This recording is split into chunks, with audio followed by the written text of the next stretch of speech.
తారకాసురుడు గురించి చెబుతూ చిన్న కష్టం రాగానే దేవుణ్ణి మార్చేస్తాం కదమ్మా, దేవుణ్ణి మార్చేయకూడదమ్మా. దేవుడు ఉన్నటువంటి దేవుళ్ళు ఎంతమంది? ఒక్కడే. God is only one. Love is God. దయగల హృదయమే భగవంతులయం అన్నారు కనుక ఆ మాట గుర్తుపెట్టుకోండి. ఇక్కడ ఏం జరిగింది?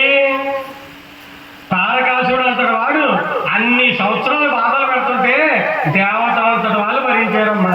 మనకు ఉండవా కష్టాలు చెప్పండి? మానవ జన్మక కష్టం లేకుండా ఎలా ఉంటుందమ్మా? రాత్రి పగలు వస్తుందా లేదా? అలా కష్ట సుఖాలు వస్తాయి.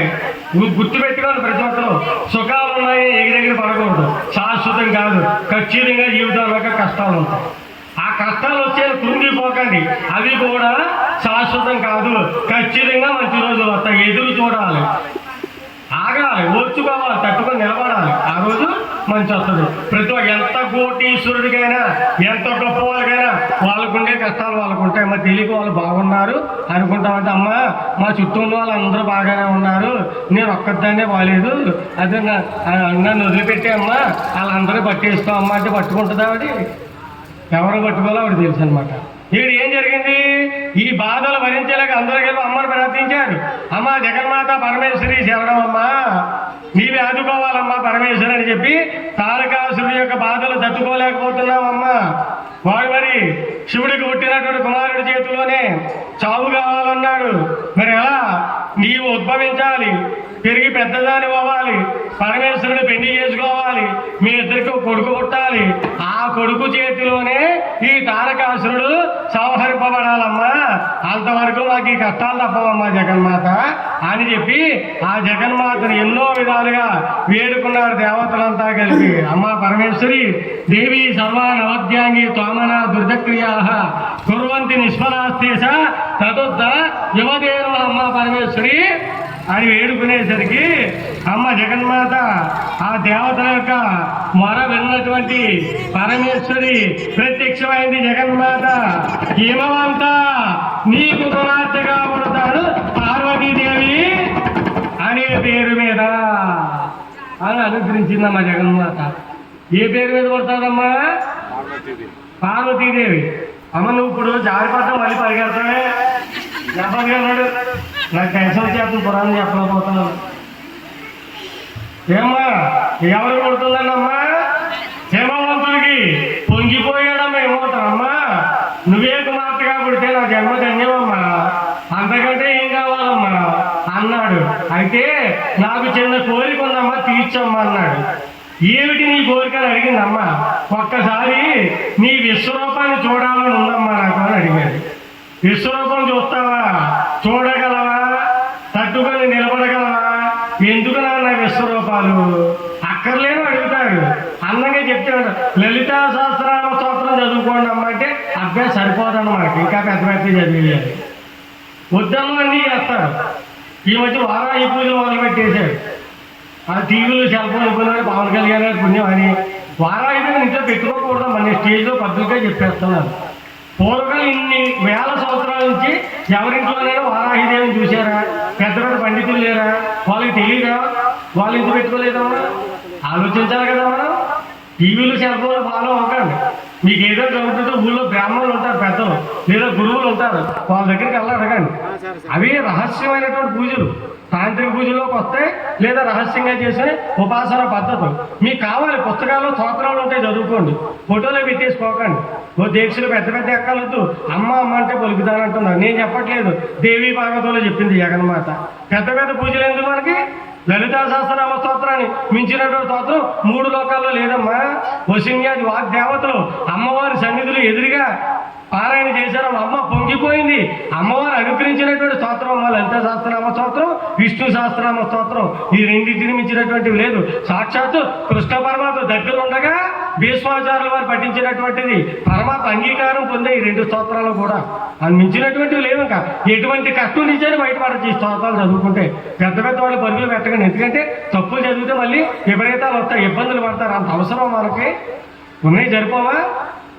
ఆయన సత్సంగానికి వెళ్ళండి, ఎటువంటి కష్టమైన పోతుంది. ఏమన్నా అనపత్తులు చుట్టుపక్కల సత్సంగాలు ఎంతమంది అండి సత్సంగానికి వెళ్ళి ఎన్ని కోరికలు నెరవేర్తలేదు తెలిసామా? చదువుకున్న వాళ్ళు మంచి మంచి ఉద్యోగాల్లోకి వెళ్తున్నారు, మంచి సంతానం కలుగుతుంది, బిల్డింగ్లు కట్టుకుంటున్నారు, పెళ్ళిళ్ళు అవుతున్నాయి. ఏది అనుకుంటారు అవుతుందమ్మా సత్సంగం సత్సంగానికి వెళ్తే హాయిగా సత్సంగానికి వెళ్ళండి అమ్మా. ఒక గంటన్నర కూర్చోండి. అమ్మ సన్నిధిలో అద్భుతంగా రోగాలు ఉంటే తగ్గిపోతాయి. మా సత్సంగంలో కూర్చుని ఆ నామం చేస్తుంటే, భజన చేస్తుంటే 72,000 నాడులు ప్రేరేపించబడతాయమ్మా, కదులుతాయి అన్నీ కూడా. రోగాలు కూడా బయటపడిపోతాం అనమాట. నేను ఇంటి దగ్గర ఉంటే ఎంత నీరసంగా ఉంటానో మాట కూడా రాదు నాకు. ఒళ్ళెప్పులు వస్తూ ఉంటాయి. పురాణంలో ఉంటే అన్నీ వాయువైపోతాయి నాకు. అది గొప్పదానం. అమ్మ నామాలకి భజనకు ఉన్నటువంటి గొప్పదానం. ఎప్పుడైనా నీరసంగా ఉంటే సత్సంగానికి వెళ్ళి కూర్చోండి, గట్టిగా నామం చెప్పండి, భజన చేయండి. తేడా రాకపోతే నన్ను ఫోన్ చేసి పెట్టండి, నేను రెడీగానే ఉంటాను. ఏం మాట్లాడి ఇటువంటివన్నీ ఉన్నాయి కనుక సత్యమే మర్చిపోవాలి. నేనేం చెప్పట్లేదు. అమ్మ చెప్పింది జగన్మాత, నాన్న హిమవంత నా విశ్వరూపాలు ఎందుకు నాన్న అమ్మ అంటే పలుకుతాను రా నేను అన్నారమ్మ జగన్. అమ్మ అన్నారండి, అబద్ధం ఆడకుండా చెప్పాలి. అమ్మ అన్నారు, మమ్మీ డాడీ అంటారు. మా ఊర్లో అయితే మమ్మీ డాడీ అంటున్నారు. ఓ పిల్లలు చెట్టు కొట్టేస్తున్నారు అమ్మ. అదే కానీ చట్టు పిల్లలు నల్ల కొట్టేస్తున్నారంటే 1,000 ఫీజులు కడుతున్నాను, కాన్వెంట్లో చదివిస్తున్నాను, అందరూ మమ్మీ అంటే అమ్మ అంటున్నారు. ఇక్కడ మమ్మీ అంటలేదు కొట్టేస్తున్నాను. ఇది ఎక్కడ దాంట్లో మమ్మీ అంటే ఏంటమ్మా? ఈజిప్ట్ అనే దేశంలో శవాల భద్రపరిచే పిరమిడ్లమ్మా, శవ పేటికలు, సమాధులు, శ్మశానం, దెయ్యం, మోతం, ప్రేతం అన్ని అర్థాలు అందులో ఉన్నాయి. అమ్మ అంటే మమ్మీ అంటే అది పిలిపించుకోండి. నాకు ఎందుకు చెప్పాలి? కావాలా అలాంటి పిలుపులు మనకి? డాడీ అంటే ఇంకా పెద్ద తిట్టు తెలుసా? ఎందుకు మనకి? అమ్మ మమ్మీ డాడీ వద్దు, అమ్మ నాన్న ముద్దు. అమ్మ నాన్న అనే పిల్లల జీవితాలు బాగుంటాయమ్మా, వాళ్ళ ఆయుష్ పెరుగుతుందమ్మా, వాళ్ళకి ఆరోగ్యాలు బాగుంటాయి, దినదిన ప్రవర్తమానం అయిపోతారు.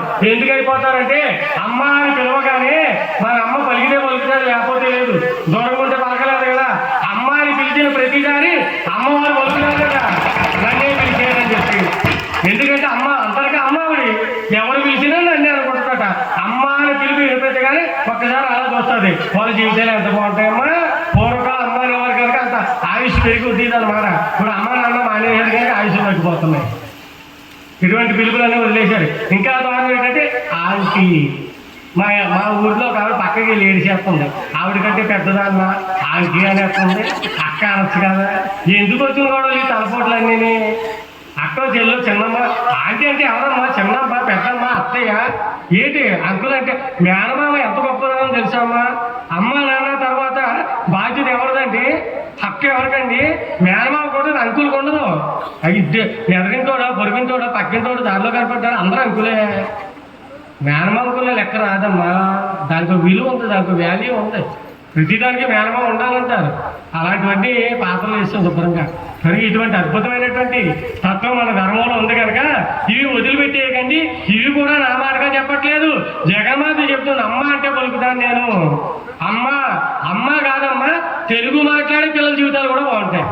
తెలుగు మాట్లాడితే మీరు అన్ని భాషలు నేర్చుకోండి, వద్దని అన్నాం. ఎందుకంటే అన్ని దేశాలు వెళ్తున్నారు చదువుల కోసం, ఉద్యోగాల కోసం. మనకు తెలుగు రాదు అని మాత్రం అనకూడదు. ఎందుకు అనకూడదు? అకారాది క్షకారాంత వర్ణావయవసాలని వీణా పుస్తక హస్తవ్యాతు ప్రణోదేవి సరస్వతీదేవి చేతులు జపమాలగా ఉంటాయటమ్మా తెలుగు అక్షరాలు. ఏబిసిడీలు అంటే ఏంటమ్మా? మాట్లాడుకోవడానికి పెట్టుకున్నారు ఆ భాష. కానీ తెలుగు ఓం అంటే ఏంటి? మంత్రం. ఐం అంటే మంత్రం. హ్రీం అంటే మంత్రం. తెలుగు అక్షరాలన్నీ మంత్రాలమ్మా. అమ్మ అన్న మంత్రమే. ఎందుకంటే లలిత సహస్రనామ స్తోత్రంలో మొట్టమొదటి నామం ఏంటి? శ్రీమాత, శ్రీమాత్రే నమః. తెలుగు అక్షరాలు మంత్రాలమ్మా. మిగతా ఏ భాషకి లేదా గొప్పదనం. నేర్చుకోవాలి, మాట్లాడాలి ఖచ్చితంగా. తెలుగు రాదని ఎవరు అనకండి, అంత గొప్పదనం ఉంది మన ధర్మానికి, మన భాషకి. అమ్మవారు చెప్పింది ఎన్నో రకాలుగా. అమ్మ అంటే పలుకుతాను నేను, చల్లని తల్లిని. అన్నాజరి వినలేదు. అమ్మ విశ్వరూపాన్ని చూపించవలసిందే అని పట్టుబట్టాడు. కాదని మరి బిడ్డ ఏడుతుంటా నాకు ఆ చాక్లెట్టే కావాలి, ఐస్ క్రీమే కావాలంటే ఏం చేస్తుందమ్మా? తెచ్చిస్తుంది. ఇక్కడ కూడా అమ్మ జగన్మాత తప్పలేదు, విశ్వరూపాన్ని చూపించింది. అంచెలంచెలుగా ఎదిరిపోతుంది. అమ్మ ఎదిగిపోతుంటే సూర్యచంద్రులు ఇద్దరు కూడా అమ్మవారికి శిఖలో పువ్వుల్లా కనపడుతున్నారట. ఇంకా ఎదిగిపోతే అమ్మవారికి నేత్రాల్లా కనిపిస్తున్నారట. అమ్మ ఇంకా ఎదిగిపోతే అమ్మవారికి స్తన్య భాగంలా కనపడుతున్నారట. అంచెలంచెలుగా 14 మూలమాండాలు కూడా నిండిపోతే అమ్మవారి పాదాల దగ్గర సూర్యచంద్రులు ఇద్దరు పుష్పాల్లా కనిపిస్తున్నారటమ్మా. అలా ఎదిగిపోయి సృష్టి అంతా నిండిపోయింది. జగన్మాత పరమేశ్వరి 1000 శిరస్సులతోటి, 2000 పాదాలతోటి, 2000 బాహువులతోటి జగన్మాత దర్శనమిస్తుంటే సముద్రాలన్నీ కూడా కుక్షిగా మారిపోయాట. అయిపోయాడట జగన్మాత పరమేశ్వరి. విష్ణుమూర్తి విజ్ఞాన శక్తిగా మారిపోయాడట. ఈ సృష్టిలో ఉన్నటువంటి సమస్త భూరభాండాలు అన్నీ కూడా అమ్మవారి దేవులో దర్శనమిస్తున్నాయమ్మా. పర్వతాలు, చెట్లు, నదులు, సముద్రాలు అన్ని అమ్మవారి శరీరంలో కనపడుతున్నాయి. అమ్మవారి కాళీ కోట్లో సప్త సముద్రాలు దర్శనమిస్తున్నాయటమ్మా. అటువంటి భయంకరమైన 1000 ముఖాలలో కొన్ని ముఖాలు శిరునవ్వులు, కొన్ని ముఖాలు ఆహాకారాలు, వికటాకాశాలు, అగ్ని జ్వాలలు రకరకాలు కనపడుతుంటే అటువంటి రూపాన్ని చూడలేక హిమవంతుడు గజ గజ గజ వణికిపోయి స్పృహ తప్పి కింద పడిపోయాడు. ఒక్కసారి హిమవంతుడు ఒక్కసారిగా స్పృహ తప్పి కింద పడిపోయాడు. వేదాలు వచ్చాయి, అమ్మను ప్రార్థించాయి, అమ్మవారు ప్రశాంతంగా కనిపించింది. హిమవంతుడు కూడా పైకి లేపాయి వేదాలు. అప్పుడు అమ్మ క్షమించమ్మా, ఏది అడగాలో అది అడగలేదమ్మా నేను. ఇప్పుడు తెలిసిందమ్మా నాకు. అక్కర్లేని అడిగాను, ఇప్పుడు అడుగుతానమ్మా. ఏం అడుగుతున్నాడు ఇప్పుడు? అమ్మా నాకు జ్ఞానభిక్ష పెట్టమ్మా. ఏం అడగాలని గురువు దగ్గరికి వెళ్ళి జ్ఞానభిక్ష అడుగుతారండి ఎవరైనా? అది ఒక్కడి తప్ప మిగతా అన్నీ అడుగుతాం. ఎవరికి కావాలండి జ్ఞానభిక్ష? ఎవరికి అవసరం లేదు, అది అడగం. కానీ జ్ఞానభిక్ష పెట్టమని అడిగాడు హిమవంతుడు. అమ్మవారు ఒకే ఒక మాట చెప్పింది, నీకు జ్ఞానమే కదా కావాలి, అయితే అహంకారం ఉండకూడదు. జ్ఞానం కావాలంటే ముందే ఉండకూడదండి, అహంకారం ఉండకూడదు. అహంకారం అంటే ఏం కారం అండి? గొల్లపూల మిరపకారం అండి, గుంటూరు మిర్చి కారం అండి. రాలేదా?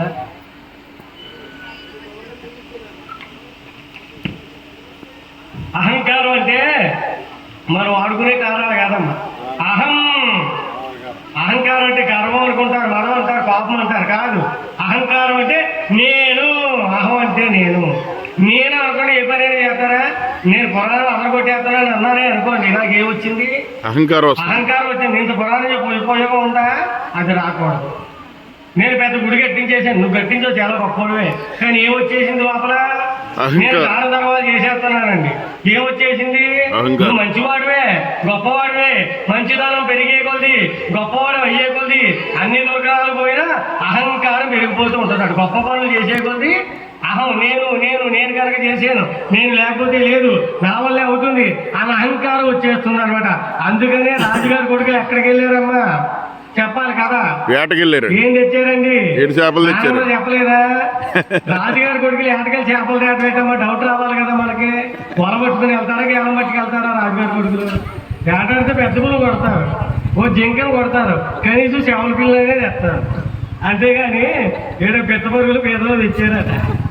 రాజుగారి కొడుకులు ఏటకెళ్ళి ఏం తెచ్చి 7 చేపలు. ఎన్ని చేపలు అండి? 6ఏనా? 7 ఎండిపోయా? 6 అండి. ఓ చేప ఎండలేదు. చేప ఎందుకు ఎండలేదు? గడ్డిమావ అడ్డం వచ్చింది. గడ్డిమావ ఎందుకు అడ్డం వచ్చావు? ఆవు మేయలేదు. ఆవు ఎందుకు మేయలేదు? పాలకాప ఇప్పలేదు. పాలకాప ఎందుకు ఇప్పలేదు? కుర్రోడు ఏడుస్తున్నాడు. కుర్రోడు ఎందుకు ఏడ్చావు? నన్ను చీమ కొట్టింది. చీమ ఎందుకు కుట్టావు? నా బంగారు కొట్లు ఏలు పెడితే కొట్టినానన్నదట చీమ. ఏంటి కదా? ఎప్పుడైనా అడిగారా? పూర్వకాల కథలైన అంతరార్థాలమ్మా. కాళ్ళ గజ్జి, కంకాలమ్మ, వేగు, చుక్క, వెలగమ్మొట్టు అంటే కాళ్ళకి గజ్జి పెడితే ఏముందో వాడాలో అందులో చెప్పారట. అది దాని అర్థరార్థం. ఎన్ని ఉన్నాయనుకున్నారు అలాంటి పూర్వకాల పాటలు, పద్యాలు అన్నీ అంతరార్థాలే. వదిలేసి మొత్తం పోయి ట్వింకిల్ ట్వింకిల్ లిటిల్ స్టార్ తప్ప ఇంకేం రాజుకోవాలి. ఇలాంటివన్నీ నేర్చుకున్నాం. అసలు వదిలిపెట్టి కొసరు కొట్టుకుని ఏలబడుతున్నాం. అది కానీ చూడండి, ఎవరన్నా 7 చేపలు మన దగ్గర ఉన్న 7 చేపలు, మనమే రాజుగారి కొడుకులు. అందులో 6 చేపలే అండి, ఒక చేప ఎండలేదు. ఏ చేపలండి? కామం, క్రోధం, లోభం, మోహం, మాత్సల్యం. వీటిని అరిషడ్ వర్గములు అంటారు. అంటే 6 శత్రువులు. మన శత్రువులు ఎవరు? చుట్టుపక్కల వాళ్ళు కాదు, మన లోపల ఉన్నారు. మన జీవితాలను సర్వనాశనం చేసే శత్రువులు మన దగ్గరే ఉన్నారు. ముందు వాళ్ళని అనసాల. 6 చేపలు ఎండిపోయాయి. అమ్మ మనకి ఎండిపోయాయి చెప్పండి. కామం అంటే కోరికలు లేని వాళ్ళు ఎవరైనా ఉన్నారమ్మా? ఒక్కరు కూడా ఉండరమ్మా. కామం అంటే కోరికలు. ఏదో కోరిక అన్నీ వచ్చేసాక కరెంట్ ఎక్కువ వెళ్ళిపోతుందండి గురువుగారు. ఏంటి అన్నీ వచ్చి ఇల్లు కట్టేసుకున్నా, ఫ్రిడ్జ్లు వచ్చి, ఏసీలు అన్నీ ఉన్నాయి. మరి ఏ బాధ లేదని అందరూ కనుకమ్మా. కామం, కోరికలు అంతూ తెరువు ఉండవు. కోపం లేని వాళ్ళు ఎవరైనా ఉన్నారమ్మా? ఉందా లేదా? మరి 6 చేపలు ఎండగొట్టాలంటే ఎంత కష్టం అండి? చేపలు ఎండాలని ఎండ తగలాలి. ఈ 6 చేపలు ఎండాలన్నా సాధన చేయాలి. అలా సాధన చేసినటువంటి మహాత్ములకి గురువులకి ఎక్కడో 100కో 1,00,00,000కో 6 చేపలు ఎండుతాయి. ఎంత గొప్పవాడైనా ఎంత మహాత్ముడైనా 7వ చేప మాత్రం ఎండదు. ఎందుకంటే నేను 6 చేపలు ఎండబట్టేసాను, నాకు కామం లేదు, క్రోధం లేదు, లోభం లేదు, మోహం లేదు, మదం లేదు, ఆశ్చర్యం, నేను ఎంత గొప్ప ఉండే చెప్పి అహంకారంగా పెరిగిపోతాట. అదే అహంకారం అనే చేప ఎండదు. ఎండిదని ఎవరైనా చెప్తారా? క్రోధం అంటే కోపం అమ్మ. ఒక ఆయన కాశీ వెళ్ళాడట. కాశీ వెళ్ళి ఏ వదిలిపెట్టేస్తారు? ఇష్టమైంది వదిలిపెట్టేయాలి. మేము సోపాట పండును దొండకాయ వదిలిపెట్టేసాము, నాకు అదే ఇష్టం. అసలు వదిలిపెట్టేటువంటి అర్థం ఏంటి? కాయం అంటే శరీరం మీద వ్యామోహాన్ని వదిలిపెట్టాలి. అది నిజమైనటువంటి అంతరార్థం. ఈ కాయ పండు ఎందుకంటే ఇష్టమైన ఎక్కువ నేనైతే ఆరోగ్యాలు పాడైపోతే దేని మీద వ్యామోహం ఉండొద్దని దాని అర్థం. నిజానికి శరీరం మీద వ్యామోహాన్ని వదిలిపెట్టేయాలి. కాయం అంటే శరీరం. సరే వదిలిపెట్టేయండి, ఏదో వదిలిపెట్టేస్తారు. ఒక ఆయన ఏం వదిలిపెట్టేసాడు తెలుసా? కాకరకాయ వదిలిపెట్టేసాడు. చేదుగా ఉంటుంది కదా. ఇంకొక ఆయన అన్నాడు, మా ఆవిడ కాకరకాయ భలే ఉంటుంది కదరా, మజ్జిగలో నానబెట్టి గట్ట ఉంటే మరి చేదే ఉండదు, నేను తెలియక వదిలిపెట్టేసు, నేను కుంకుడిగా వదిలిపెట్టేసాను రా అన్నారు. కాకరకాయలు కుంకుడికాయలు కాదు, భార్య భర్త వెళ్ళారట. అన్నయ్య గారు కాశీలో ఏ వదిలిపెట్టేశారంటే మీ వదిన గారు వదిలిపెట్టేసాను, గొడవ వదిలిపోయింది అన్నాడు. ఆవిడ దగ్గరికి వెళ్ళి అడిగారట, ఆయన ఇప్పుడు వదిలిపెట్టాడేమో, నేను ఎప్పుడు వదిలిపెట్టేసాను అంటుంది. ఇలాంటివి కాదు వదిలిపెట్టేయటం. ఏ వదిలిపెట్టేయాలి? ఒక ఆయనకి కోపం ఎక్కువ అమ్మ. ఆ ఊర్లో ఒక్కరు కూడా ఆయన దగ్గరికి వెళ్ళట్లేదు. వాడి దగ్గరికి వెళ్ళకూడదురా, ముక్కు మీద కోపం రెడీగా ఉంటుందిరా, ఎవరు వెళ్ళట్లేదు. కాశీ వెళ్ళాడు. సరే ఇంక ఈసారి ఊళ్ళోకి వెళ్ళక మంచిగా నడిపించుకోవాలి, కోపం తగ్గించేసుకోవాలని చెప్పి కాశీలో కోపాన్ని ఆరబోసాడు. ఊళ్ళోకి వచ్చేసాడు. అరిగి మీద కూర్చున్నారు. మన వాళ్ళు కుదురుతారా? మరి కాశీలో కోపం వదిలిపెట్టేయడట. ఎలా వదిలిపెట్టాడో మనం చూద్దాం అని అర్జునరావు గారు అన్నారు సత్యనారాయణ గారితో. బాబా నువ్వు వెళ్ళి అడిగి ఏ వదిలిపెట్టేయడా అన్నారు. అంటే సత్యనారాయణ గారు వెళ్ళి కాశీలో వదిలిపెట్టేసేవరా అన్నారు. కోపం వదిలిపెట్టేశాను అన్నారు. మళ్ళీ ఇంకొకరు పంపించారు. కోపం వదిలిపెట్టేసాను రా అన్నాడు. ఇంకొకరు పంపిస్తున్నారు. అలా ఒకళ్ళ వెళ్తున్నారు. కోపం వదిలిపెట్టేశాను రా, కోపం వదిలిపెట్టేశాను. మరి కోపం వదిలిపెట్టేసాను. ఏమైంది కోపం? ఎక్కడ వదిలిపెట్టేశావు నువ్వు? అదే మాటలు చేతలు అవుతాయి, కోటలు చేతలు గడపదాదంటే ఇది. నోటుతో చెప్పినంత సులభం కాదని చెప్పడానికి చెప్పాను ఈ మాట. మనం అంత సులభం కాదమ్మా, చాలా కష్టపడాలి. నువ్వు కోపాన్ని ఎప్పుడు వదిలిపెట్టేసినట్టంటే గెలికేవాడు ఉన్నప్పుడు కూడా తట్టుకొని నిలబడగలిగితే అప్పుడు వదిలిపెట్టేసినట్టు. లోకంలో చాలా మంది ఉంటారు, ఓర్పుతో సహనంతో ఉంటారు. కనుకమ్మా మాటలేం కాదు. 6 చేపలు ఎండిపోయి అహంకారం అనే చేప ఎండలేదు. అహంకారం అనే చేప ఎందుకు ఎండలేదు? మమకారం అనే గడ్డిమో పడ్డ వచ్చింది. మమకారం అనే గడ్డిమో ఎందుకు అడ్డం వచ్చావు? జ్ఞాని అనే ఆవు మేయలేదు, జ్ఞానం కలగలేదు కనుక. జ్ఞాని అనే ఆవు ఎందుకు మేయలేదు? అజ్ఞానం అనే పాలకాపరి విప్పలేదు. అజ్ఞానం అనే పాలకాపరి ఎందుకు విప్పలేదు? సంసారం అనే కుర్రోడు ఏడుస్తున్నాడు. పురాణానికి చాలా మంది ఎందుకు రావట్లేదు చెప్పండి? సంసారం అనే కుర్రోడు ఏడుస్తున్నాడు, ఊరికో పెట్టుకోవాలి కదా, అందుకని రాలేకపోతున్నారు. ఓ సంసారం అనే కుర్రాడా ఎందుకు ఏడుస్తున్నావు అంటే నన్ను సేమ కుట్టింది అన్నారట. చూసుకొని మన వాళ్ళు సేమ పిల్లలు కుడతావా అని పెద్దలు అందరూ కళ్ళ పట్టుకుని వెళ్ళారు సేవలు కొట్టేద్దామని. ఆ సేవ దగ్గరికి వెళ్ళి కళ్ళ పైకెత్తారు, కొట్టబోతున్నారు. సేవ కళ్ళేది దించండి కళ్ళ అన్నారు. దెబ్బకి అడిగిపోయారు ఒక్కొక్కరు. సేమమ్మా వీధిని చేతులు ఒక్కొక్కరు. నేను చిన్న పిల్లవాడిని కొడితే అడుగుతారా? నేను తెలుసుకుంటే పెద్ద పెద్ద మఠాధిపతుల్ని, పీఠాధిపతుల్ని, గురూజీల్ని, మాతాజీల్ని కూడా కుట్టి పారేసాను. చిన్న పిల్లవాడు నాకు లెక్కేంటి? నేను కండ చేవని, చలి చేవని, పుల్ల చేవని, ఎరచేవని ఇలాంటి చేవని కాదు. నా పేరు మాయా. మాయా అనే చేవని నేను ఎవరినైనా కుట్టి పారేస్తానంటున్నా. చేవ బ్రహ్మదేవుని కుట్టి పారేసిందమ్మా మాయంతమ్మ. విష్ణుమూర్తిని గుర్తేసిందమ్మా మాయనే చేయమా. మన యోగమై ఆవరిస్తే యోగం ఎత్తదో లేదండి విష్ణుమూర్తి ఉన్నాడా లేదా?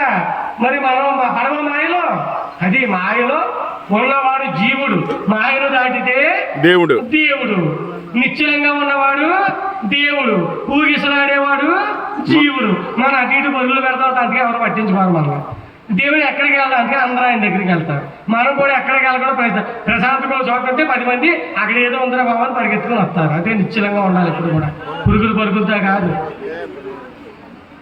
ఏమో అర్థమైందా? ఏ సేవ పుట్టింది? మాయా అనే చీమ పుట్టిందట. మాయలో పడనివారు 3 లోకాలు కొత్తలు కూడా ఉండరమ్మా. మాయను దాటాలమ్మా. మాయరా అంటే మాయ అంటే వాడుతున్నాను చూడండి. మాయరా మాయా ఇదంతా మాయా మాయరా మాయా ఇదంతా మాయా. ఆదివారం మా తాత హాయిగానే ఉన్నాడు. ఆదివారం మా తాత హాయిగానే ఉన్నాడు. సోమవారం మా తాత సొమ్మసిల్లిపోయాడు. సోమవారం మా తాత సొమ్మకెళ్ళిపోయాడు. మంగళవారం మా తాత మాట లేకున్నాడు. మంగళవారం మా తాత మాట లేకున్నాడు. బుధవారం మా తాత బుడుంగు అన్నాడు. బుధవారం మా తాత బుడుంగు అన్నాడు. గురువారం మా తాత మాయమైపోయాడు. గురువారం మా తాత మాయమైపోయాడు. శుక్రవారం మా తాత చూడగలువయ్యాడు. శుక్రవారం మా తాత చూడగలువయ్యాడు. శనివారం మా తాతకు జన్మదినమన్నారు. శనివారం మా తాత మాయా ఇదంతా మాయా. నిద్రలో మనముంటే కాలన్నీ నిద్రలో మనముంటే జగమంతా మాయరా. నిద్రలో మనముంటే జగమంతా మాయరా. కళ్ళు తెరిచి చూస్తేనే కలలన్నీ మాయరా. కళ్ళు తెరిచి చూస్తేనే కలలన్నీ మాయరా. కళ్ళు మూసుకుంటేనే అంతా మాయరా. కళ్ళు మూసుకుంటేనే అంతా మాయరా. మాయరా మాయా ఇదంతా మాయా. మాయరా మాయా ఇదంతా మాయా. మొన్న ఉన్న అమ్మమ్మ నిన్నేమో మాయరా. మొన్న ఉన్న అమ్మమ్మ నిన్నేమో మాయరా. నిన్న ఉన్న నానమ్మ ఈరోజు మాయరా. నిన్న ఉన్న నానమ్మ ఈరోజు మాయరా. ఇప్పుడున్న మనమంతా ఇప్పుడు మాయరా. ఏ భయం వేసేస్తుంది ఏంటి? ఇప్పుడున్న మనమంతా ఎప్పుడు మాయరా. మాయరా మాయా ఇదంతా మాయా. మాయరా మాయా ఇదంతా మాయా. పాము గంట పడితేను కప్ప బ్రతుకు మాయరా. పాము గంట పడితేనే కప్ప బ్రతుకు మాయరా. పిల్లి గంట పడితేను ఎలుక బ్రతుకు మాయరా. పిల్లి గంట పడితేను ఎలుక బ్రతుకు మాయరా. పులి గంట పడితేను జింక బ్రతుకు మాయరా. పులి గంట పడితేనే జింక బ్రతుకు మాయరా. ఇంకో గంట పోతేను పురాలు మాయరా. మాయా ఇదంతా మాయా. మాయరా మాయా ఇదంతా మాయా. జై మాయా జై జై మాయా. జై మాయా జై జై మాయా. జై దుర్గా జై జై దుర్గా. రాజవరాశక్తికి ఇంకో గంట పోతే మాయ కదా చెప్పండి. ఎవరు ఉంటుందమ్మా ఇక్కడ? ఎవరు ఉంటుందా? మనందరం మాయలో ఉన్నామమ్మా. మాయను దాటాలి. మాయను దాటాలంటే అమ్మవారి పాదాలు ఆశ్రయించాలి. ఆ తల్లి అనుగ్రహం చేతనే మాయలోంచి బయటపడతాను. అందుకని అమ్మవారు ఏం చెప్పింది? అహంకారం ఉండకూడదు. అహంకారం గురించే 2 మాటలు. 9 గంటల వరకు ఈ సబ్జెక్టు. 9 నుంచి 9:30 వరకు తెనాలి రామలింగుడు, మహాకవి కాళిదాసు, రామకృష్ణ పరమహంస ఆ సబ్జెక్టు. 9:30 నుంచి 10 అమ్మవారు అయ్యిందండి. 10 గంటలకల్లా క్లోజ్ అయిపోతుంది కదా ఏమా. అంతకంటే దాటినాము. సరే, అహంకారం గురించి అర్థమైందా? ఇంకా బాగా అర్థమయ్యేలా చెప్తాను. ఒక మహారాజు గారు రథం మీద వెళ్ళిపోతున్నారు. ఓ సాధువు గారు నడిచి వచ్చేస్తున్నారు. రాజుగారు రథాన్ని ఆపి కిందకి దిగి నడి రోడ్డు మీద సాధువుకి సాష్టాంగ నమస్కారం చేసి రాజుగారు తలకాయ తీసుకెళ్లి సాధువు గారి పాదాల మీద పెట్టారు. మంత్రి గారు అంతా చూస్తున్నారు కదా, ఆయనకి నచ్చలేదు. ఇదేంటి మీరు మహారాజు కదా, ఒక చాటింపు వేయించారంటే ఇలాంటి సాధువులందరూ మీ పాదాల దగ్గర వచ్చి నిలబడతారయ్యా. మీరు మహారాజు, ఒక పనికి వాళ్ళన సాధువు దగ్గర మీ తలకాయ తీసుకెళ్ళి ఆయన పాదాల మీద పెడతారా? నాకు నచ్చలేదు మహారాజా అన్నాడు మంత్రి గారు. రాజుగారి పోటీ జ్ఞానం కలిగిన వాడు మాట్లాడలేదు. ఆ రోజు శనివారం కదా మరి ఊరుకున్నాడు. మన్నాడు ఆదివారం కదా మంత్రి గారిని పిలిచాడు. చిన్న పని చేసి పెట్టమన్నాడు. చెప్పండి మహారాజా, 3 తలకాయలు ఇస్తాను నీకు. అనపర్తి మెయిన్ రోడ్ సెంటర్లోకి వెళ్ళు, విజయశ్రీ ఎంపోలి ఎదురుగా సెంటర్లో నిలబడు. 3 రోడ్లు ఉంటాయి అక్కడ, శివారెడ్డి గారి షాప్ దగ్గర నిలబడితే అమ్మేసి వచ్చామన్నాడు. ఏమమ్మన్నాడు? 3 తలకాయలు ఇచ్చాడు. ఏమిటా తలకాయ? 1 మేక తలకాయ, 2 గొర్రె తలకాయ, 3 మనిషి తలకాయలు 3 తలకాయలు. సరే రాజుగారు చెప్పారు కదా వెళ్ళాలి, మరి వెళ్ళారు. మేక తలకాయ మేక తలకాయ మేక తలకాయ అంటున్నాడు. ఆ దారిని వెళ్ళిపోయి ఆవిడ గారు ఆ రోజే ఫోన్ చేసి మేక తలకాయ ఎక్కడైనా దొరికితే తేండి అన్నారు. నేనే కొనుక్కుని పట్టుకుపోయాను. అయిపోయింది. 2 గొర్రెతలకాయ అన్నారు. గణపతి పెద్ద గురువు గారు ఆ దారిని వెళ్తున్నారు. ఆవిడ గారు తెమ్మన్నారట వెంకటరామారెడ్డి గారు. ఆయన పెద్ద తలకాయ కావాలి కదా, గొర్రెతలకాయ కొనుక్కు పట్టుకుపోయారు. ఇంకేముందమ్మా మనిషి తలకాయ ఎవరు పట్టుకెళ్తారండి. ఆయన వెళ్ళిపోయి దూరంగా పోతున్నాడు. అందరూ వాళ్ళ దగ్గరికి రాకరా బాబు అంటున్నారు. శివారెడ్డి గారు షాప్ మూసేది ఎప్పటికీ షట్టర్ వేసారు. ఏమన్నా అది వెళ్ళిపోతే మనం దిగకూడదు అని చెప్పేసి వచ్చేసాను. మహారాజా మేక తలకి అమ్మేశాను, గొర్రె తలకి అమ్మేశాను, మనిషి తలకి ఎవడో కొట్టలేదు అన్నాడు. ఇంకొక చిన్న పని చేయమన్నాడు. చెప్పండి మహారాజా, నువ్వు అమ్మవద్దు డబ్బులకి, ఫ్రీగా ఇచ్చేవాడు వాళ్ళకి అన్నాడు. మళ్ళీ వచ్చాడు, బాబు మనిషి తలకాయ ఫ్రీ, మనిషి తలకాయ ఫ్రీ, ఎవరు తీసుకొచ్చాడు. అది వెళ్ళిపోతున్నారు. ఒరే నీతో పాటు మమ్మల్ని తీసుకుపోతారు, పోలీస్ స్టేషన్ పక్కనే ఉంది, ఎందుకు వచ్చిన కూడా దూరంగా పొమ్మన్నారు. మహారాజా ఫ్రీగా ఇస్తానన్నా సరే ఎవరు తీసుకోవట్లేదంటే అప్పుడు చెప్పారు మహారాజు గారు, నిన్నటి రోజున ఈ తలకాయ తీసుకెళ్ళి ఒక సాధువు గారు పాదాల మీద పెడితే మీరు మహారాజు గారు మీ తలకాయ తీసుకెళ్ళి సాధువు గారు పాదాల మీద పెడతారన్నావు కదా, ఈ తలకాయకు ఉన్నటువంటి విలువ ప్రాణం ఉన్నంత వరకునేరా, ప్రాణం పోతే ఒక మేక తలకాయకి గొర్రె తలకాయకి ఉన్న విలువ కూడా మనిషి తలకాయకి లేదు. ఎందుకురా మంత్రి వారికి అహంకారం అన్నాడు మహారాజు గారు. చెప్పండి మనిషి విలువ ఎంతసేపు అమ్మా? ప్రాణం శ్వాస ఆడినంతసేపే. శ్వాస ఆగిపోతే చంటి పిల్లలు కూడా అన్నం పెట్టమ్మా, శవాన్ని తీసిపోయే వరకును. ఒక కుక్క చచ్చిపోతే పట్టించుకోరు, ఏ జంతువు చచ్చిపోయినా పట్టించుకోరు. మర్చిపోతే తీసుకెళ్ళే వరకు, తీసుకెళ్ళకపోతే గొడవలు కూడా పెడతారు తెలుసా. పోలీస్ స్టేషన్ కంప్లైంట్ కూడా ఇచ్చేస్తారు. అది మనుషులు దేనికమ్మా అహంకారం? ఎవరికి వాళ్ళు ఆలోచన. నేను ఏం సాధించేసాను, నా వల్ల లోకానికి ఏమైనా ఉపకారం ఉందా? ఉపకారం ఉంటే అహంకారం వచ్చిందో నాకు అర్థమైంది. మన బ్రతుకులు మనం బతుకుతూ మన భార్యాబిడ్డలు పోషించుకుంటూ లోకానుతరం చేస్తున్నాడు. పిల్లలకు ఏమంటే తెలిసామ్మా, అబ్బాయి ఎలా మాట్లాడతారంటే సంక్రమణ వచ్చేస్తే కోపాలు దూసుకెళ్ళిపోతుంటారు. ఆశ్చర్యం వేస్తుంటుంది అన్నీ చూస్తుంటే. ఎంత జ్ఞానం కావాలమ్మా. ఒక జమీందారు కోటీశ్వరుడు నడుచుకుంటూ వెళ్ళిపోతున్నాడు. ఆయన కాలుకి ఉన్న చెప్పులు 10,000 రూపాయలు విలువమ్మ. ఆ ముందు రోజే కొనుక్కున్నాడు. తెగిపోయింది ఆ జోడు. తెగిపోతే పక్కన పూరి పాట ఉన్నాయి. బాబు చాలా కాస్ట్లీ చెప్పులు ఇవి, నిన్నే కొనుక్కున్నాను, తెగిపోయింది, ఈ గుమ్మంలో పెట్టుకుంటాను, రేపు మా పాలేరు పంపుతాను, వచ్చి పట్టుకెళ్తాను. అయ్యా ఈ గారు బాబాయ్ గారు కట్టాడు బాబాయ్ అన్నాడు. ఆయన ఇంటికి వెళ్ళిపోయాడు. ఆ రాత్రి తెల్లవారుజామున ఆత్మీయకు వచ్చి వెళ్ళిపోయాడు. అదే రోడ్డుని తీసుకెళ్ళిపోతున్నారు ఆ శవాన్ని. కరెక్ట్గా పూరిపాక దగ్గరికి వచ్చాడు. భయంకరమైనటువంటి వర్షం, గాలి, వాన, తుఫాను, ఎదరికి వెళ్ళడానికి లేదు. ఆ శవాన్ని అన్నారు, బాబు వర్షం తగ్గిపోయి తీసుకెళ్తాం, వర్షం తగ్గే వరకు మీ గుమ్మంలో ఉంచమంటావా శవాన్ని అంటే దుడ్డుకారు కొట్టుకుని వచ్చాడు. బుర్ర పగలు కొట్టేస్తాను, మర్యాద తీసుకెళ్లరా, నా గుమ్మంలో పెడతారా చచ్చిపోయిన శవాన్ని అని చెప్పి. ఒక కాలు కేసులో ఉన్నటువంటి చెప్పులు పెడితే పెట్టించుకున్నాడమ్మా. అదే మరి ప్రాణం పోతే పెడతానంటే పెట్టించుకున్నాడా? ఖాళీ కేసుకున్నటువంటి చెప్పుకున్న విలువ కూడా మానవ జీవితానికి లేదు, ప్రాణం పోయింది. భగవంతుడికి ఎంత రుణపడిపోవాలమ్మా మనం. ఎంత విలువిచ్చాడమ్మా. ఎందుకు పనికిరాని మనకి తల ఎత్తుకునేలా చేశాడు. జంతువులు ఎన్నో ఉన్నాయి, అర్థంగా ఉంటాయి. మనం ఎలా ఉన్నాం? నిలువుగా. ఎవరైనా అర్థంగా ఉన్నారా? లేరు. అంటే ఎలా వెళ్ళిపోవాలి మనం కూడా.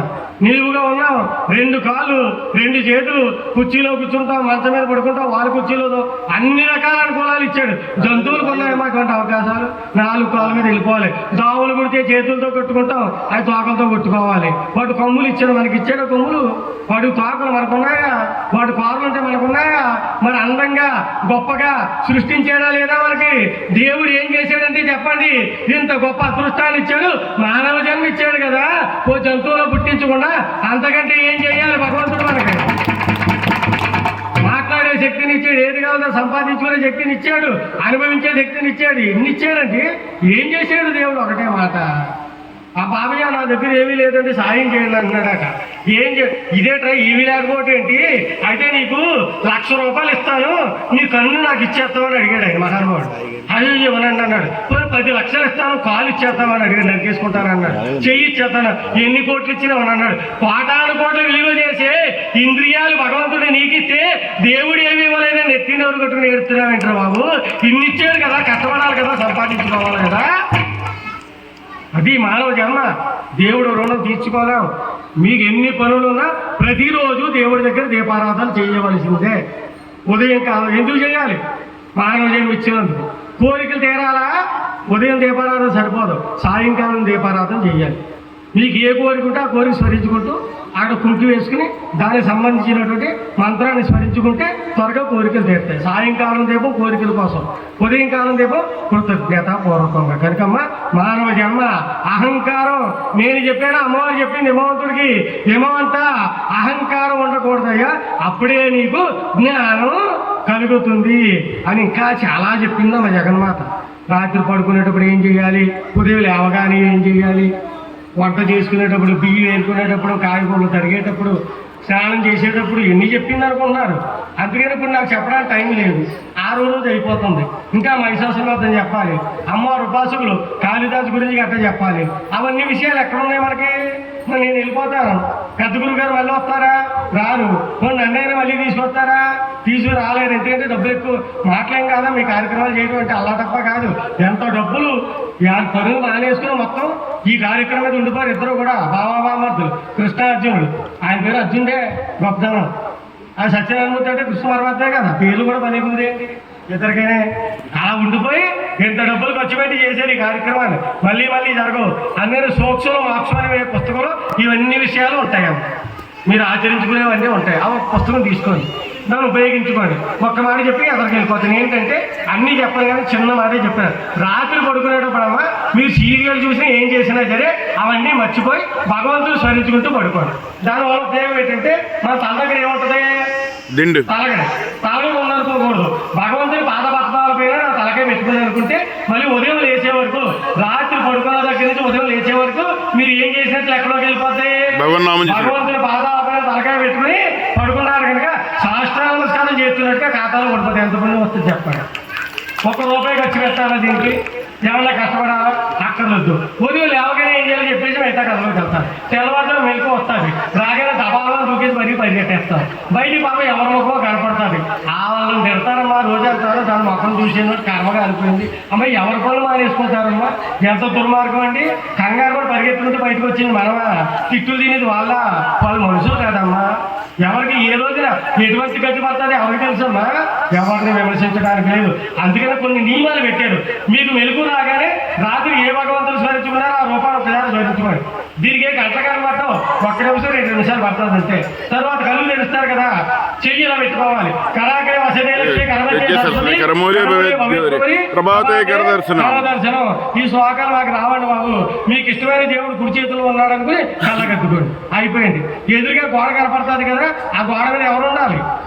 సింహరాలు సమంతాలు ఉండకూడదు. ఎవరుండాలి? ఎదురుగా గోడ మీద దేవుడు ఫోటోలు ఉండాలి. మిగతా గదిలో పెట్టుకోండి, మీకు నచ్చితే టెండూల్కర్ కట్టాలి పెట్టుకోండి. కానీ ఎదురుగా కళ్ళు తెరవగానే ఎదురుగా దేవుడు కనపడాలి. మీ ఇష్టం.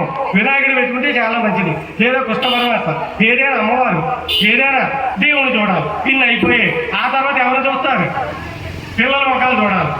ఇంకా కావాలంటే భర్త గారి ముఖం, భర్త గారు భార్య గారి ముఖం. ఇష్టం అయితే చూడకూడదు, సీక్రెట్ ఎవరికి చెప్పకూడదు. అంటే దెబ్బలాడుకుంటుంటారు అప్పుడప్పుడు, అప్పుడు చూస్తే తేడాలు వచ్చేస్తాయి. భూమి మీద పాదాలు పెడతారు, భూమాత నమస్కారం పెట్టుకోవాలి. సముద్రం విష్ణుపత్ని నమస్తుభ్యం పాదస్పర్శం క్షమాస్వామి. నీ మీద పాదాలు పెడుతున్నాను. రాత్రి నిద్రపోయే వరకు ఎక్కడ ఉండాలి నేను? మీ మీదే. నాకు ఎటువంటి ప్రమాదాలు జరగకుండా చూడాల్సినటువంటి బాధ్యత నీదేనమ్మా అంటే క్షేమంగా ఇంటికి తీసుకొస్తాను. చిన్న చిన్న పనులమ్మా, సులభమైన మార్గాలమ్మా. అయిపోయిందా? ఓర్పు. భూదేవికి ఎంత ఓర్పు అండి? గురపాలతో పొడి చేసిన, పాలలతో తవ్వేసిన, బాంబులు పెట్టి వేసేసిన, ఉమ్ములు మలమూత్రాలు అన్నీ ఆవిడ మీదే. ఎప్పుడైనా కోపగించిందా? కోపగించే మన జీవితాలు ఏమైపోతాయి? ఎంత ఓర్పు అమ్మా. అమ్మా నీకున్న ఓర్పులో కొద్దిగా ఓర్పు నాకు ఇయ్యంత. భర్తగారు ఎప్పుడైనా కోపతో నోరు అంటే నేను 10 సార్లు అన్నా నోరు మీద ఎదవన్నారు అని అలా అనకుండా నాకు వారు అమ్మని భూదేవులు అడగాలట. అప్పుడు ఓర్పిస్తుంది. కార్యేశు రాశి, కార్యేశు మంత్రి, రూపేశ లక్ష్మి, క్షమేశ ధరితి, భోజేశు మాత, శైలేశు రంభ, సత్కర్మయుక్త, కులధర్మ. 6 గుణాలతో ఉండాలంట ఆడవారు. మగవాళ్ళు అడుగుతున్నా చెప్పండి గురుగారు, 6 గుణాలు ఏ తక్కువ వచ్చిన తోలు తీసేస్తా ఉంటున్నారు. అందుకని నేను చెప్పట్లేదు, టైం లేదు కనుక వదిలేండి అమ్మా. అందుకని ఓర్పు కావాలట. అయిపోయింది. ఇప్పుడు చెప్తున్నాను, అద్దంలో ముఖం చూసుకోవాలి ఒక్కసారి. ఒక ఆవిడ చూసింది, సీరియస్గా చూసింది. ఆ రోజంతా సీరియస్గా చూడకూడదు. చూసి ఒక చిరునవ్వు నవ్వి పక్కన మళ్ళీ అలా ఏదో భయంకరంగా నవ్వకూడదు. మళ్ళీ అది పట్టుకుని ఊరంతా తిరగకూడదు. అర్థాన్ని పక్కన పెట్టేయాలి. చిరునవ్వు నవ్వుతే ఆ రోజంతా నవ్వుతుంటారు. అద్దం ఇంట్లో ఉండాలమ్మా. అద్దం ఇంట్లో ఉండాలి, గుర్తుపెట్టుకోండి. ఉత్తరం కూడా మంచి అద్దాలు పెట్టుకోండి. లక్ష్మీప్రదం అద్దం అనేది పగిలిపోయిన అద్దం ఇంట్లో ఉండకూడదు. మంగళవారం శుక్రవారం బయట పారేయకూడదు. బయట పారేటప్పుడు కూడా దారిలోనూ కాలంలోనూ వేయకూడదు. ఎవరికైనా చీరుకుంటే ఆ పాపం అందే ముళ్ళ పొదల్లో వేయాలి. అలాంటి ప్రమాదకరమైన వస్తువు చూసుకోండి. దువ్వెన ఎరువాడకూడదు. అద్దం ఒకటి ఎరువాడకూడదు. ఎందుకంటే లక్ష్మీ మన ఇంట్లో ఉండాలి. దువ్వెన, చీపురు, చేట లక్ష్మీప్రదం ప్లస్ దరిద్రాన్ని తెచ్చేవి కూడా అవే.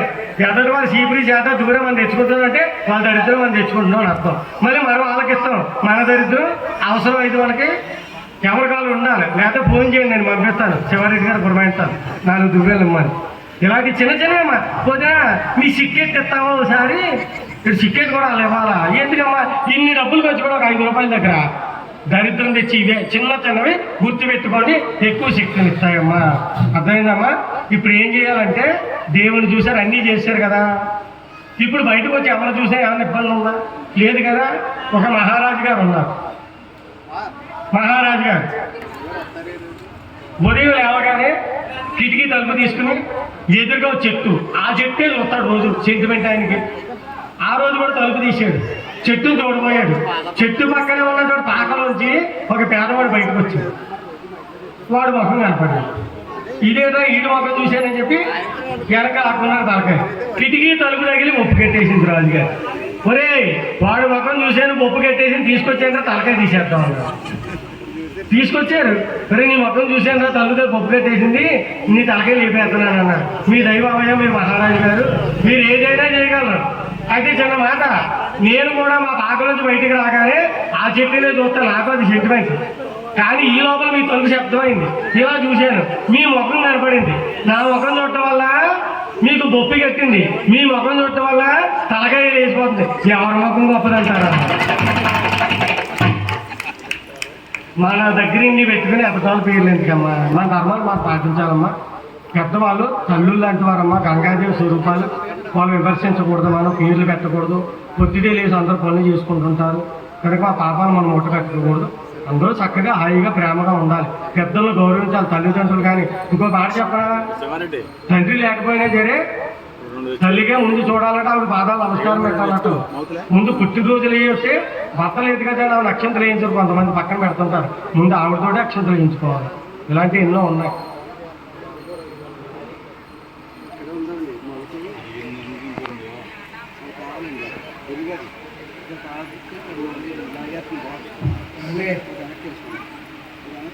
కంటిన్యూ చేసేస్తాను అన్నీ. లాస్ట్లో పావు గంట ముఖ్యమైన మాటలు చెప్పి అప్పుడు 5 గంటలకు వెళ్ళిపోతాం. 10 లోపల అయిపోవడానికి ప్రయత్నం చేద్దాం. నేను నిన్న లేట్ చేసాం కనుక మళ్ళీ ఇంకా వేల కార్యక్రమాలు ఉన్నాయి.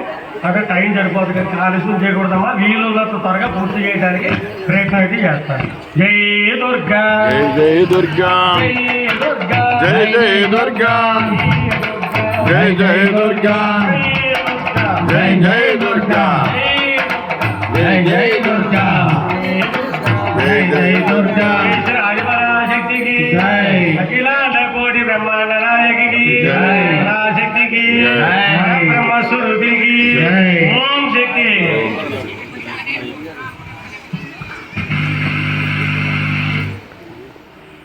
ఏదో చిన్న జాబ్ వచ్చింది. అతనే పల్లెటూరు, టౌన్లో కాకినాడ, రాజమండ్రి చిన్న జాబ్ వచ్చింది. జీతం తక్కువ, వండుకున్నామంటే వంట చేసుకోవటం రాదు. అతను నాకులాగా ఉప్మా వండుకోవడం వచ్చేటమ్మా. నాకు ఉప్మా వండటం వచ్చింది.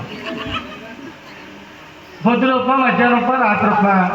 7 చేసి ఉప్మా ఎండిపోయి తొడపలా అయిపోయాయి. ఫ్రెండ్స్ అందరూ చూసి బ్లడ్ పడిపోతుంది, ఇంటికి చచ్చిపోతాడు. అలా అమ్మ నాన్న పూజ చేసి పెళ్లి చేసామంటే ఇంటికి తీసేసి పెళ్లి చేసాడు. కొత్త పెళ్లి కొడుకుని తీసి టౌన్ వచ్చేసాడు అద్దీంట్లోకి. ఇప్పుడు వంట ఎవరు చేయాలి? భారీ చేయాలి. ఏమండింది? ఉప్మా. ఉప్మా వండింది. పెళ్లి కూతురేమో వీక్లైన్ అవుతుంది, పెళ్లి కొడుకు నాగలాగా ఏరుతున్నాడు. ఏది అందులో ఇలా కాసేస్తనే కారం కట్టలేదు, నీరసం వచ్చేస్తుంది, జనం తక్కువ వస్తున్నారు, డబ్బులు ఇంటికి వచ్చి పెట్టేసారు. అప్పుడు ఉప్మా తినలేక కొత్త పెళ్ళికి రేవనకూడదని ఏదో తినేసి వెళ్ళిపోయాడు. ఆకలితో ఉన్నాడు. మధ్యాహ్నం వచ్చాడు, మళ్ళీ ఉప్మా పెట్టేసి అలా గెలికాడు. మళ్ళీ సరే నీరసం ఉన్నాడు, పిల్లడవాడు కదా పడుకుందామో అనుకున్నాడు. రాత్రికి వచ్చాడు, ఆవరావడానికి ఇప్పుడైనా ఉండింది అనుకుంటే మళ్ళీ ఉప్మా పెట్టేసి ఏం చేయాలి అర్థగా అమ్మ నీకు నమస్కారం ఏడు సాయంత్రం అన్నాడు. ఇవన్నీ నాకు నన్ను బాగా చదివించారు, వంటలు నేర్చుకోలేదు, నాకు ఉప్మా తప్ప ఇంకేమి రాజుని తింటారో సత్తారో వేసుకోవాలి.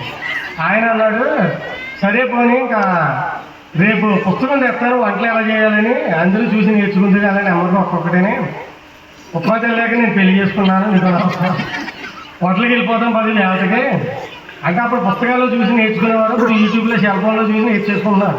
మా ఊరిలో ఒక ఆవిడ ఉంది, కొత్త వంట ఏదైనా వచ్చి వండేస్తుందమ్మా, ముందు ఆవిడ తింటలేదు, పక్కగారికి పెడతాం, ఆయనకి ఏమో అవ్వకపోతే ఇప్పుడు తింటుందా చాలా మంది ఆవిడ అలా చేస్తున్నారు. ఈ మధ్య ఈవిడ కూడా పాపం ఇంకా హోటల్కి వెళ్ళిపోతాం అన్నారు. పెళ్ళైన కొత్తలో చిన్న చిన్న హోటల్కి వెళ్ళరు, బిల్డప్ కదా. ఆవిడ రోజు ఎలా ఉంటుందో నా జీవితం అంతా అనుకుంటుంది. ఆ 4 రోజులకి తెలియదు కానీ ఏ హోటల్కి తీసుకెళ్ళాడు. ఆడ సప్లై చేసేవాడు కూడా చుట్టూ పుట్టి వేసుకొని ఆఫీసర్కి అలా ఉంటున్నారు. ఏం అడగాలో అర్థం కావట్లేదు. అందరూ ఇల్లుకి చూస్తున్నారు, 10 రోజుల్లో ఉంటే కొత్త పెళ్లి కూడా పెరుగుతారు. ఇప్పుడు ఆ కట్టమకు తీసుకు ఒక్కడిని కూడా ఇడ్లీవాడ దోశ రూపాయి పెసరట్టు అని ఇంగ్లీషులో ఉన్నాయండి. నాకులాగా ఇంగ్లీష్ రాదాడు. అందరూ వీళ్ళు ఒక చదువుతారు, సిగ్గేసి బిల్డప్ ఇచ్చి పెన్న తీసి ఇలా టిక్కి పెట్టాడు, ఆడు వెళ్ళి ఉప్మా తెచ్చేసాడు. అంటే చదువులాగా దేనికి టిక్కి పెట్టాడు, ఉప్మాకి. ఏం చేయాలో అర్థం అవ్వట్లేదు. గెలుపుతున్నారు, ఇస్తూ ఉంటారు. ఎదుర్కొన్న టేబుల్ మీద ఎవరో స్వీట్ తింటున్నారు, గులాబ్ జామ్ కాదు కానీ అలా ఉంది, పేరు తెలీదు, చెప్పిందామంటే స్వీట్ తినేసారు వాళ్ళు. సప్లైర్ రాగానే రిపీట్ అన్నారు, అంటే అదే స్వీట్ తెమ్మని. వాళ్ళకి అదే స్వీట్ వచ్చింది. మనవాడు అనుకున్నాడు దాని పేరు రిపీట్ అనుకుని రిపీట్ అన్నాడు, మళ్ళీ ఉప్మా వచ్చేసింది. దీన్నే వంతులో ఉన్నది ఎంతైనా వేసినా బాదు, రామేశ్వరం వెళ్ళినా శనేశ్వరం తప్పదు, శనేశ్వరం తప్పలేదు అంటే ఇదేనమ్మా. చేసుకున్న వాడికి చేసుకున్నంత చూసారా. అంటే రేపు నుంచి చెప్పొచ్చాను పురాణం. కుళాయి దగ్గర దాన పడుతుందమ్మా, చెంబు పట్టుకెళ్తే చెంబు నీళ్ళు వస్తాయి, గంగాలం పట్టుకెళ్తే దాన పెద్దదే కానీ మనకి ఎన్ని వస్తాయి.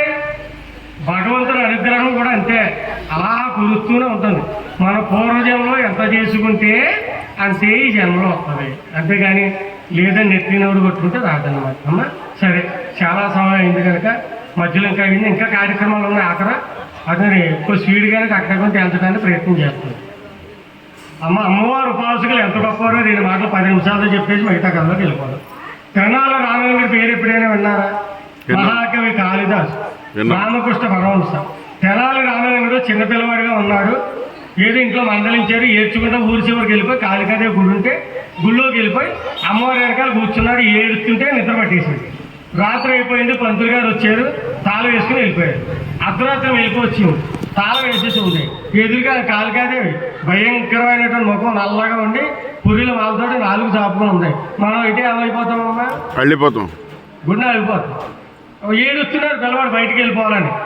అమ్మ కాళికాదేవి కూడానమ్మా ఇంకో పేరు ఉంటుంది తెలిసే కాళికాదేవికి, శుభంకరి అని పేరు. ఆవిడ కాళికాదేవి అనుకుంటారు. ఆవిడని ఆరాధించే వాళ్ళు శుభాలు కలిగిస్తాడట, ఆరాధించే వాళ్ళు ఇబ్బందులు కలిగిస్తుంటే వాళ్ళకి కాళికాదేవిగా మారిపోతాడు. అటువంటి తల్లి చిన్న పిల్లవాడు ఏడుస్తున్నాడని చెప్పి నవ్వుతూ చిరునవ్వుముఖంతో ప్రత్యక్షం అయ్యి ఏడవద్దంటూ ఊరుకోవట్లేదు.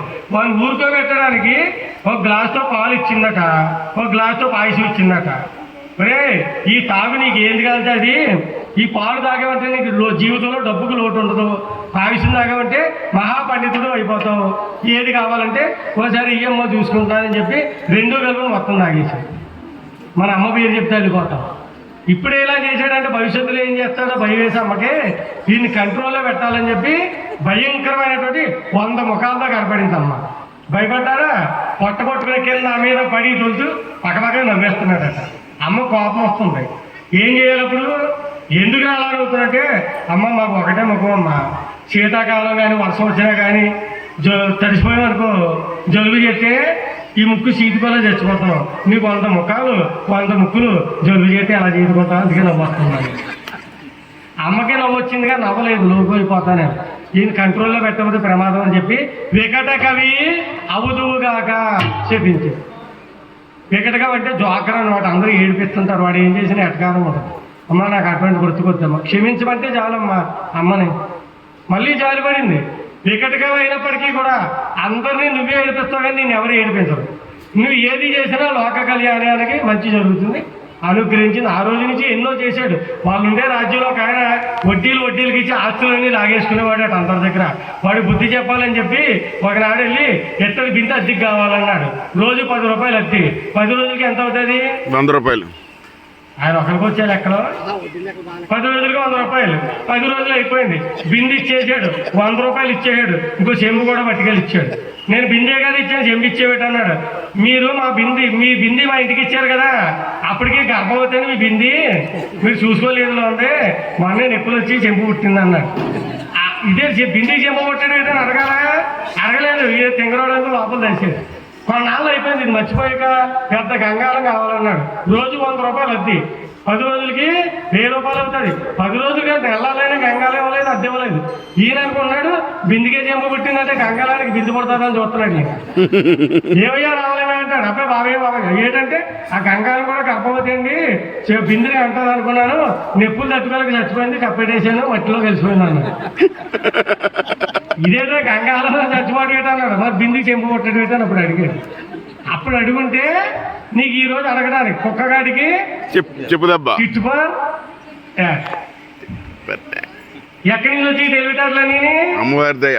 అమ్మ ఉపాసనాలమ్మ మాట కడతాను వచ్చేస్తాము. మహారాజు గారు అడిగారు శ్రీకృష్ణదేవరాయలు శరీరంలో ఎక్కడైనా ఎంట్రుకలు మొలుస్తాయి కానీ అరచేతుల్లో ఎంట్రుకలు ఎందుకు మొలవని అడిగాడు. ఎవరు చెప్తారో దీనికి సమాధానం చెప్పండి. ఎవరు చెప్పలేకపోతున్నారు, నేను చెప్తానన్నారు. చెప్పమన్నారు. మీరు మహారాజు గారు కదా, రోజు ఎంతోమంది వస్తారు, నాట్యాలు తాళాలు రకరకాలు చేస్తుంటే మీకు ఆనందం వచ్చి నగలు ఆభరణాలు వజ్రాలు మనులు అలా ఇస్తాను ఉన్న రోజు మీ చేతికి రాపిడి ఎక్కువైపోయింది, అందుకే మొలవట్లేదు అన్నారు. మరి నీకెందుకు మొలవట్లేదు అని అడిగారు. నేను రోజు ఏదో చేస్తుంటాను, మీరు నాకు ఏదో ఇస్తుంటారు, ఇవ్వటం వల్ల మీకు మొలవట్లేదు, రోజు తీసుకోవటం వల్ల నాకు మొలవట్లేదు అన్నారు. మరి వీళ్ళందరికీ ఎందుకు మొలవట్లేదు అన్నారు. మీరు ఇస్తానే ఉన్నారు, నేను తీసుకుంటాను అన్నాను, వీళ్ళు కులిపోతూ వచ్చి ఏం చేయాలి అర్థంగా చేతులు నిలిపేసుకుంటున్నారు మహారాజు, అందుకే అప్పట్లో పట్టలేదమ్మా. నాకు రావు ఎన్ని చెప్పండి మహారాజు ఎన్ని ఉన్నాయో. అదే మహాకవి కాళిదాస్ అమ్మ మహాపండితుడు, సాక్షాత్ అమ్మవారే. కాళిదాస్ అంటే సాక్షాత్తు అమ్మవారు. ఆయన అన్నాడంటే జరిగిపోదు. కానీ ఆయన పూర్వజన్మ సుకృతమా, కొన్ని శాపనార్థాలు అయితేనో, కొన్ని వ్యసనాలు ఉన్నాయి. మందు తాగుతాడు, వేసి దగ్గరికి వెళ్తాడు, మాంసం తింటాడు, అన్నీ ఉన్నాయి. మిగతా వాళ్ళకి ఆయన మీద పగ. ఎప్పుడు దొరుకుతాడా, ఆయన శతమని చేయాలి, ఎదురు చూస్తాడు. భోజరాజుకి కాళిదాస్ ఎంత గొప్పవాడో తెలుసు, ఎప్పుడు పట్టించుకునేవాడు కాదు. వీళ్ళు అవకాశం కోసం చూస్తున్నారు. ఒకనాడు చేపలు కొంటున్నాడు కాళిదాస్ మార్కెట్లో. వీళ్ళు చూశారు, భోజరాజు గారిని తీసుకొచ్చేశారు. చూడండి కాళిదాస్ చేపలు కొంటున్నాడు అన్నారు. కాళిదాస్ కూడా భోజరాజు రావడం చూశాడు.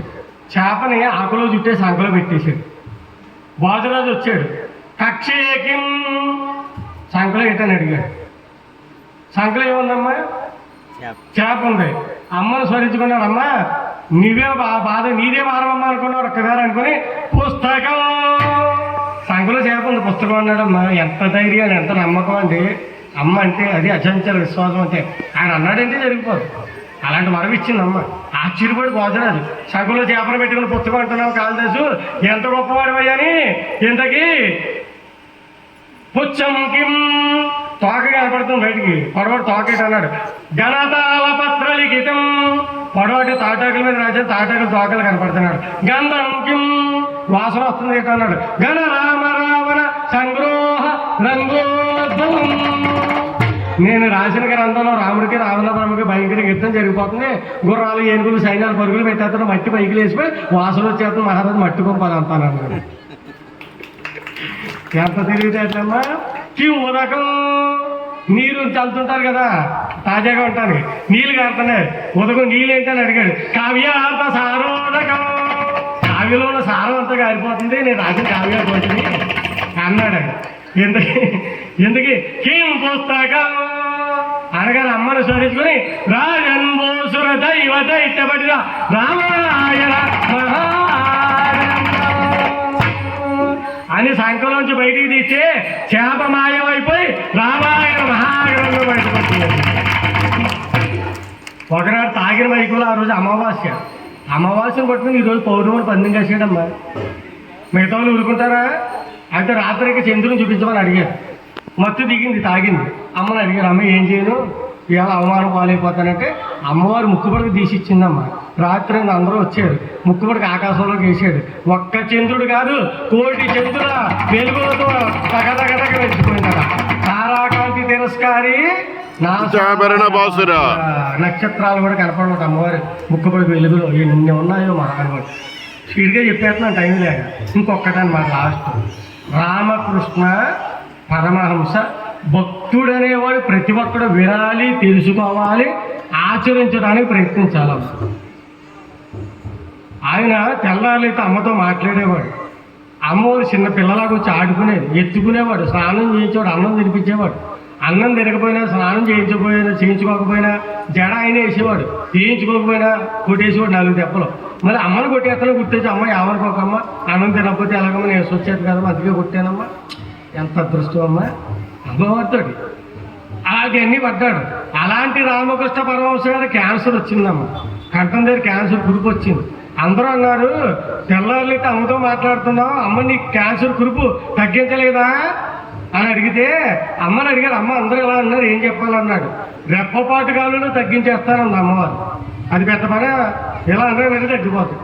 మరి ఎందుకు తగ్గించట్లేదంటే ఈ జన్మలో కర్మ అనుభవించలేక తప్పించేసుకుంటే తరువాత జన్మలో అనుభవించాలి, మరి సిద్ధంగా ఉన్నావా అనుభవించడానికి అని అడిగింది అమ్మ.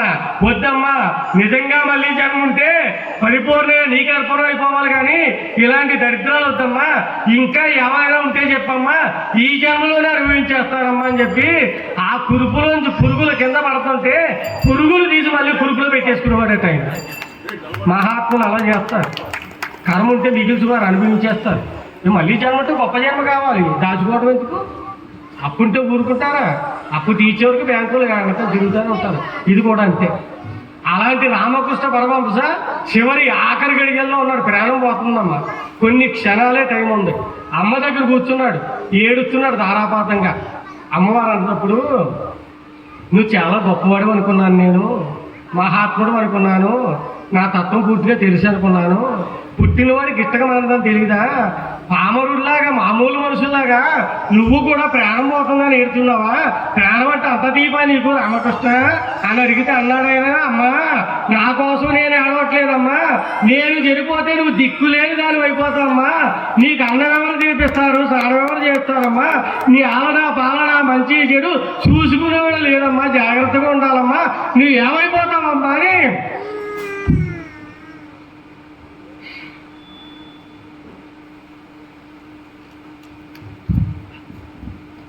జై దుర్గా, జై దుర్గా, జై దుర్గా, జై దుర్గా, జై దుర్గా, జై దుర్గా, జై దుర్గా, జై దుర్గా, జై దుర్గా, జై దుర్గా. అమ్మవు రావా, తల్లివి రావా, తల్లివి రావా, అమ్మవు రావా, కరుణించమ్మా, కాపాడమ్మా, కాపాడమ్మా, కరుణించమ్మా. పరాశక్తికి. ఇలాంటి సన్నివేశాలు వచ్చినా తట్టుకోలేరు. నాకు ఆర్తి వచ్చేస్తుంది ఆటోమేటిక్గా. రమణ మహర్షి చరిత్రుడు చదివిన రమణ మహర్షి మహానుభావుడు. ఆయన రమణాశ్రమ కథలని చెప్పి ఆశ్రమంలో సత్సంగంలో వారం చదివేవాడు. ఆఖరి రమణ మహర్షి ప్రాణం పోతున్నప్పుడు కూడా అలాగే ఏడ్చేసాను సత్సంగంలో, మాధవపట్నంలోని. ఇప్పుడు రామకృష్ణ కథామృతంలో కొన్ని భాగాలు చదువుతున్నాను ఆదివారం సత్సంగంలో. ఏదో చదవమంటారు గురుగారు. నాకు ఆర్తి వచ్చేది అనమాట, ఆపుకోలేను.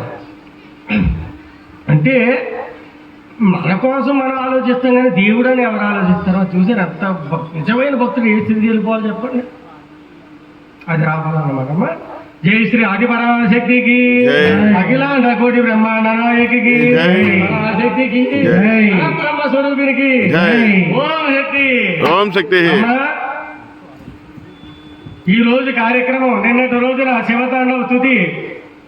తారకాసురుడు అమ్మవారి యమవంతుడు కూతురుగా పుట్టింది, జ్ఞానబోధన ఇచ్చింది, కుమార్తెగా పుట్టింది. కుమారస్వామి సుబ్రహ్మణ్యేశ్వరుడు ఉద్భవించాడు. తారకాసురుడితో భయంకరమైన యుద్ధం చేసి సంహరించడం జరిగిందనమాట. ఆ తర్వాత ఏం కదా, ఇప్పుడు జనమేజయుడు వ్యాసుల వారిని అడుగుతున్నాడు, తాత ఎందరో దేవతలు, విష్ణుమూర్తి ఉన్నాడు, శివుడు ఉన్నాడు, దేవేంద్రుడు, యముడు, వరుణుడు, ఇంద్రుడు, ఎంతమంది ఉన్నారు కదా, రాక్షసులు, దుర్మార్గులు, అటువంటి వారిని మగవారు చంపడం మానేసి ఆడవాళ్ళు ఎందుకు చంపవలసి వచ్చిందయ్యా? మహిషాసురుడు అంటే దున్నపోతు కదా, వాడు దున్నపోతు రూపం ఎందుకు వచ్చింది? ఇందులో ఉన్నటువంటి అంతరార్థాలు ఏంటి? ఇవన్నీ కూడా అడిగాం ఈ రోజు. ఆ రహస్యాలన్నీ కూడా ఈ రోజు కథలు మనకు చెప్పుకోవడం జరుగుతుంది. ఒక అరగంట లోపల కార్యక్రమంలోనే పూర్తయిపోతుంది.